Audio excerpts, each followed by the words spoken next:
Sumpah ya, cerita kali ini adalah cerita yang nggak habis pikir. Aku tahu masalah mental, masalah apa itu normal lah buat manusia. Tapi sumpah expect banget. So gimana ceritanya? Langsung aja kita mulai ya. I got so much fucking design on right now. Bring it down, bring it back, make it come out. I got 3 whole thoughts, I'm bitches on my mind, and you know. Hai guys, welcome back to Story with Sasa. Jadi di sini aku bakal bacain cerita-cerita kalian secara anonim, ya. Ada cerita yang menyedihkan, mengharukan, menyeramkan, membagongkan, anything akan aku bacakan di sini. So kalau kalian mau ikutan, langsung aja kirim cerita kalian di email di description box atau di Instagramku. So langsung aja, mari kita mulai cerita kali ini. Gue gak pernah nyangka sesuatu yang harusnya bikin manusia hidup malah bikin gue mati. Dan semuanya dimulai cuman karena gue gak bisa ngontrol diri buat makan. Dulu gue tuh biasa aja soal makan normal kayak orang lain. Tapi hidup gue mulai berantakan, masalah sekolah, temen toksik, rumah yang gak pernah tenang. Dan satu-satunya hal yang bikin gue ngerasa nyaman ya cuma makan. Awalnya gue pikir itu normal, kalau stres ya makan, kalau sedih ya jajan, kalau nangis ya beli makanan manis. Tapi makin lama gue jadi gak bisa stop. Sekali makan gue bisa banyak banget, 2 nasi, ayam banyak, mie, snack. Dan anehnya gue masih kurang. What? Segitu tuh masih kurang. Gue habis pikir gitu loh, segitu aja masih kurang. Dan nextnya aja lebih membangunkan lagi nih cerita. Gua mulai makan diam-diam jam 1 pagi gua pesen makanan online. Kadang habis makan besar gua juga lanjut ngemil lagi. Gua juga mulai bohong kalau orang rumah nanya udah makan belum, ya gua bilang belum, padahal sebelumnya gua udah makan banyak.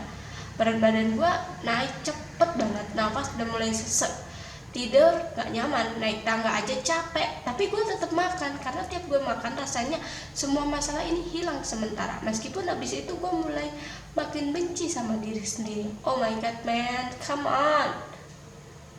Badanmu tuh udah mulai protes dikit-dikit itu.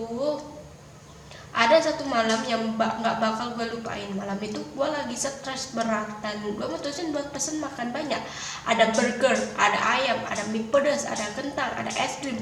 Semuanya gue makan sendirian, cepet banget kayak orang kesurupan. Tiba-tiba perut gue sakit. Awalnya gue cek aja, tapi lama-lama dada gue mulai nyeri, nafas gue sesak, dan ya keringet dingin mulai keluar terus. Dan pandangan gue buram.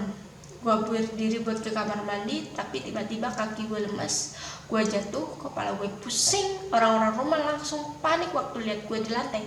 Mereka buru-buru bawa gue ke rumah sakit, dan jujur itu pertama kalinya gue takut sama diri gue sendiri. Dan di rumah sakit dokter langsung periksa gue, katanya tekanan darah gue tinggi, lambung gue bermasalah, tubuh gue udah terlalu dipaksa. Terus dokter ngomong sesuatu yang bikin gue diem. Kalau kamu terus kayak gini, tubuh kamu bisa berhenti kapan saja. Dan kalimat itu benar-benar nempel di kepala gue. Waktu itu gue baru sadar, selama ini gue bukan cuma suka makan, gue udah tahap kecanduan. Gue pakai makanan buat lari dari masalah gue, dan tanpa sadar gue nyakitin diri sendiri nih pelan-pelan. Dan ya setelah kejadian itu hidup gue berubah. Gue mulai belajar ngontrol diri, mulai coba cerita ke orang lain, mulai ngerti kalau rasa sedih itu gak bisa disembuhin cuma lewat makanan. Ya meskipun jujur sampai sekarang tuh masih susah, tapi setidaknya gue sekarang udah sadar makan itu buat bertahan hidup, bukan buat menghancurkan diri sendiri. Dan kalau lagi stres, ya caranya adalah cari bantuan. Jangan pernah mendam sendiri sampai harus nyakitin diri sendiri. Oke, sender, thank you buat ceritanya. Terima kasih udah submit ke aku. Aku cuma mau bilang satu, mau kalian stres, mau kalian apa, utarakan. Jangan terlalu dipendam. Cari, kalau emang butuh bantuan spesialis, bantuan orang-orang yang lebih ahli, ya udah cari ahlinya. Jangan pernah self diagnosis, jangan pernah benci sama diri sendiri, apalagi sampai menghancurkan diri sendiri. Yang ada kalian pertama bikin diri kalian sendiri rugi, yang kedua bikin keluarga kalian sedih, dan yang ketiga ya nggak bisa apa-apa. Kalau udah terlambat gimana? Mau kalian hidup belum waktunya end gitu, kalian udah end duluan gara-gara kalian terlalu memaksa.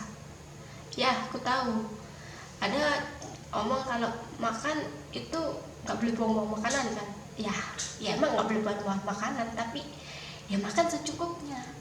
Ingat, makan itu buat hidup, bukan hidup buat makan. Kalau kalian punya prinsip hidup buat makan, ya yang ada badan kalian makin gemuk, terus porsi kalian kalian kontrol, yang ada ya makin kayak si sender. Nggak tahu kita kapan stopnya ini badan, karena balik lagi badan gitu punya batasnya maksimal gitu. Apalagi kalau kalian setiap hari makanannya yang ya bisa dibilang nggak baik. Apalagi sekarang orang Indonesia udah jarang gerak, malas gerak, polusi di mana-mana, makanannya sampah semuanya yang nggak sehat. Mulai dari bahannya kita nggak tahu kan bahan apa aja yang dipakai, dan banyak undangan-undangan tuh yang mementingkan enak tapi kualitas bahannya ya tahu sendiri ya kan. Ya boleh, bukan berarti jajan-jajan tuh nggak apa-apa, boleh nggak melarang kok. Jangan juga kan para pedagang kalau dilarang, tapi yang terpenting adalah kontrol diri, tahu batasan diri kamu. Kalau kamu udah seminggu ini makanannya yang jelek-jelek, ya minggu depannya dikurangin gitu. Atau ya misal gitu 6 hari kalian makannya sehat, 1 harinya bolehlah dibuat makan yang jajan-jajan, tapi ya jangan berlebihan. Itu yang terpenting, jangan berlebihan. Poinnya adalah jangan berlebihan. Mau kalian makan sehat pun gitu kan, kalau berlebihan juga nggak bagus gitu loh. Tiap hari makan sayur, mau makan sayur ya bagus untuk diri sendiri, tapi untuk mental kan kayak kurang gitu loh. Di saat orang lain makanannya enak-enak, kita cuma makan sehat, makan sayur, ya pasti adalah pengen iri-iri gitu ya. Boleh makan itu ya seminggu sekali lah jajan gitu. So ya, terima kasih sudah menonton cerita kali ini sampai sini dulu. Dan buat sender, semangat untuk terus jalanin hidup kalau emang benar-benar mau diet. Yang terpenting adalah konsisten, yang kedua konsultasi sama ahli, dan yang ketiga cintai diri sendiri. Apapun masalahmu, apapun yang kamu butuhkan, solusinya adalah Tuhan.